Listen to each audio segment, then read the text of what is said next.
It's a crisp Thursday evening in mid-October, and the city's hustle has started to quiet down as the sun dips below the horizon. Jake Patterson decides it's a perfect time to surprise his wife, Melissa, by picking her up from her weekly Pilates class. Recently, their marriage has felt the strain of silence and distance, but Jake hopes small gestures like this might rekindle some of their old spark. He parks his car across from the modern glass building that houses the fitness center, noting the flicker of lights inside. He texts Melissa, outside. Surprise, but 5 minutes tick by without a reply. Curious, he sends another, only to be met with the same silence. The cool evening breeze encourages a shiver out of him as he steps out of the car. Jake enters the brightly lit lobby of the gym, greeted by the faint thump of bass from an aerobics class somewhere in the back. The receptionist, a young woman with a bright smile, looks up from her computer. "Can I help you?" "Yes, I'm here to pick up my wife, Melissa Patterson. She might be running late from her Pilates class." "Oh, I believe they're just wrapping up." "Let me show you to the studio," she says, leading him down a hallway lined with motivational posters. As they approach the studio, Jake hears laughter and an energetic voice giving instructions. The receptionist waves him off with a, "right in there," before heading back to the front desk. Peering through the small window on the door, Jake's heart sinks. Inside, Melissa, clad only in her sports bra and leggings, is laughing, her legs stretched wide by a resistance band held by a tall, muscular trainer who is way too close for comfort. Jake's mind races as he watches, unnoticed, the trainer's hand lingering dangerously close to more than just the band. The sight stirs a storm within him. Anger, betrayal, confusion, it all mashes into a painful lump in his throat. He pushes the door open, the noise of his entrance drowned out by the upbeat music inside. Melissa's eyes meet his, wide with shock. The trainer, caught mid-laugh, turns to see who has interrupted. The room falls silent, the music now a mocking backdrop to the tense tableau. "Jake! What are you doing here?" Melissa stammers, hastily removing the band. "Picking up my wife," Jake says, his voice cold, steady. "Seems I was just in time." The trainer steps forward, hand extended as if to placate. "Look, man, it's not." Jake brushes past the hand. "Save it. We're leaving, Melissa." The ride home is a silent battle, each lost in their turmoil. Jake's mind is a whirlwind of past and present, doubts casting shadows on memories once cherished. Melissa attempts to explain, tears streaming down her face, but Jake is barely listening.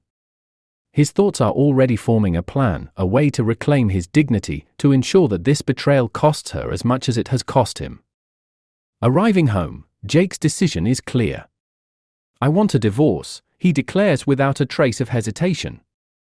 Melissa's pleas fall on deaf ears. The trust is broken, the damage irreparable. Jake spends the night in the guest room, plotting his next moves, his mind fixated on one outcome, revenge. As dawn breaks, Jake's plan begins to take shape, a calculated response to the chaos that has upended his life. Little does Melissa know, the man she betrayed is already steps ahead, ensuring that this chapter of their lives will close with a resolution as decisive as it is devastating. As the first light of dawn casts a pale blue across the room, Jake rises from the unrestful sleep in the guest room, his resolve unwavering. He showers and dresses in silence, the plan meticulously forming in his mind. Today marks the beginning of his calculated retribution. Melissa, meanwhile, finds herself pacing the kitchen, repeatedly glancing at the clock and then toward the guest room door. Her heart sinks with each passing minute, hoping for a chance to explain, to mend things. But as she hears the sound of Jake preparing to leave, panic sets in. "Jake, please, can we talk?" Melissa pleads as he steps into the kitchen, car keys in hand. "We talked enough last night. I'm going to see a lawyer." His voice is flat, his demeanor detached. "But we can fix this." "There's nothing to fix," Jake cuts her off, his eyes void of the warmth she once knew. The door shuts behind him with a finality that echoes through Melissa's core. Alone, she collapses into a chair, sobbing into her hands, overwhelmed by the wreckage of their once loving relationship. Jake drives to the office of a well-known divorce attorney in the city, his mind racing with every mile. Upon arrival, he's greeted with professional nods and ushered into a sleek, modern office where he lays out his case with precision. The attorney, a seasoned expert in high-stakes divorces, listens intently, nodding along, plotting legal maneuvers that could ensure a favorable outcome for Jake. Given the circumstances, we can push for an expedited process. It seems clear what you want, but think about any financial arrangements or settlements, the attorney advises. I want it clean and quick. And she shouldn't get a dime more than the law requires, Jake states firmly, the bitterness seeping through. The meeting wraps with a plan in place and action set in motion. As Jake leaves, he feels a weight lift, not from reconciliation, but from the power of taking control. Returning home, Jake is met by an eerie silence. He finds Melissa in their bedroom, trying to gather her belongings. Their eyes meet, a tumultuous mix of hurt and defiance clashing silently between them. "Where will you go?" Jake asks, not out of concern but mere curiosity. "That's none of your business anymore," Melissa snaps back, her voice shaky. "I'll be out by tomorrow." "You can have whatever you want from here," she adds, gesturing around the room filled with memories they once shared. Jake nods, feeling a strange sense of satisfaction seeing her defeated. It's not the joy he anticipated, instead, it's a hollow victory, tainted by the shadow of their failed marriage. Later that evening, Jake sits alone, the house quiet around him. He pulls out his phone and begins drafting an email to his network, vaguely hinting at Melissa's indiscretion and their impending divorce, ensuring her reputation would be questioned. It's the first public move in his plan of revenge, carefully calculated to isolate her from those they once called friends. As the email sends, Jake leans back, the screens glow the only light in the dark room. He's set the wheels in motion, not just legally, but socially. Yet, as he sits in the enveloping silence, he wonders briefly if this path of retribution will truly bring him the peace he seeks, or if it will simply prolong their shared agony. As the sun dips below the horizon, casting long shadows across the city, Jake sits at a small, dimly lit bar downtown, a glass of whiskey in hand. He's not here for the drink, but for the meeting that could escalate his plans further. Across from him sits Claudia, an old friend from college and a current influencer in the local business community. Her reach is extensive, her word influential, and tonight, Jake plans to make use of that. "Jake, it's been too long," Claudia says, her voice smooth, eyeing him with concern. "You look like you're carrying the world on your shoulders." Jake nods, sipping his whiskey. "Feels like it, too. Things with Melissa, they've taken a turn for the worse." Claudia leans in, her interest piqued. "Oh? I thought you two were solid." "Turns out, solid until you find her with her Pilates instructor," Jake says, the bitterness sharp in his voice.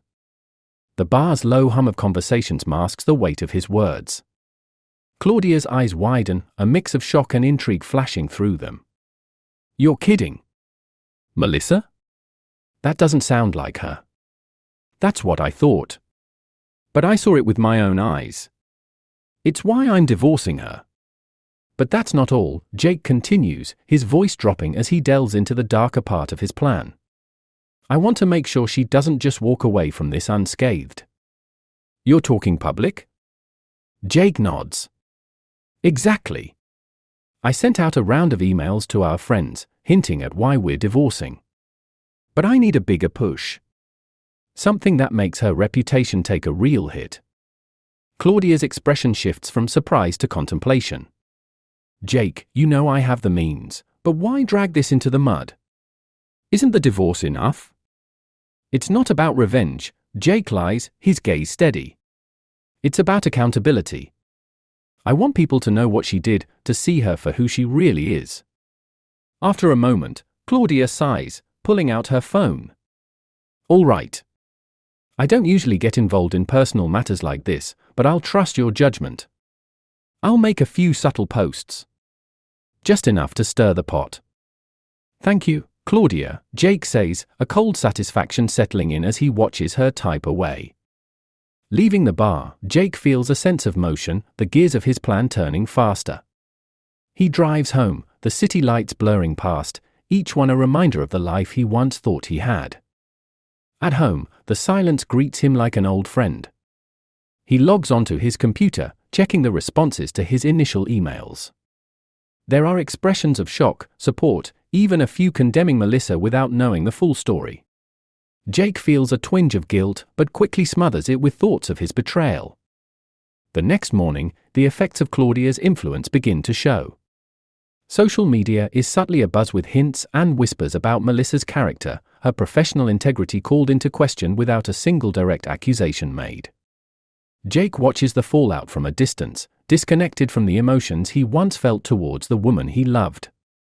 As the day progresses, Jake receives a call from his lawyer, informing him that Melissa has agreed to the divorce terms, more out of desperation to avoid further humiliation than agreement with the conditions. She's willing to settle quickly, she wants it to be over, his lawyer explains. Good. Make sure she gets the minimum. She shouldn't benefit from any of this, Jake instructs, his voice void of hesitation. As the chapter closes, Jake sits alone in his now too quiet house, the shadows longer and deeper than before. He has set in motion events that cannot be undone, and while his plan is unfolding as he hoped, there's a lingering question of what the end will truly bring him. Revenge is within grasp, but satisfaction remains elusive, the victory hollow, as he contemplates the isolation his actions have wrought. The city is blanketed in an oppressive fog, reflecting the turmoil within Jake's mind as he prepares for the final act of his meticulously planned retribution. The past weeks have transformed him, each step of his plan hardening him against the remnants of his old life. With his divorce finalized and Melissa's reputation in shreds, there is one last move to play, one that ensures no return. In the early evening, Jake waits outside a popular local restaurant where he knows Melissa is meeting with her sister to seek comfort. As she approaches, unaware of his presence, the bitterness and anticipation churn within him. "Melissa!" Jake calls out, stepping from the shadows. Melissa turns, her face pale, eyes widening in shock. "Jake? What are you?" "I thought we should have a proper closure," Jake interrupts, his tone cold and deliberate. Melissa hesitates, then nods, leading him inside the restaurant.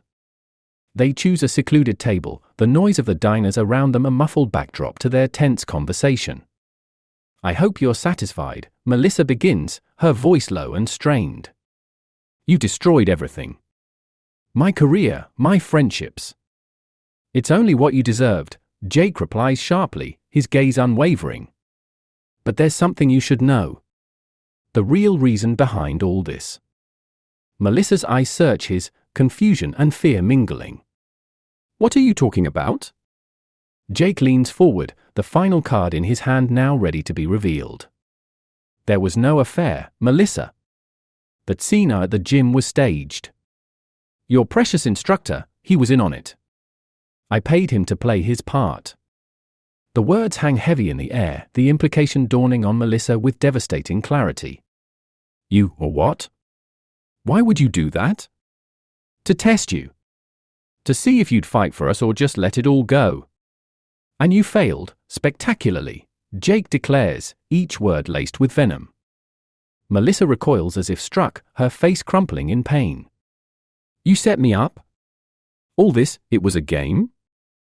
"A game you lost," Jake states flatly. "I had to know. And now I do." The revelation shatters the last vestige of understanding between them. Melissa stands abruptly, her chair scraping loudly against the floor. "You're a monster, Jake." "To think I loved you," her voice breaks as she storms out, leaving Jake in the wake of the havoc he's wrought. Jake watches her go, the victory as hollow and painful as the silence she leaves behind. He sits there for a long moment, alone with the enormity of his actions.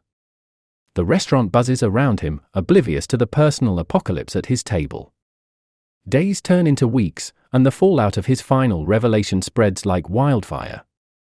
Mutual friends, once sympathetic, now view him with disdain and horror.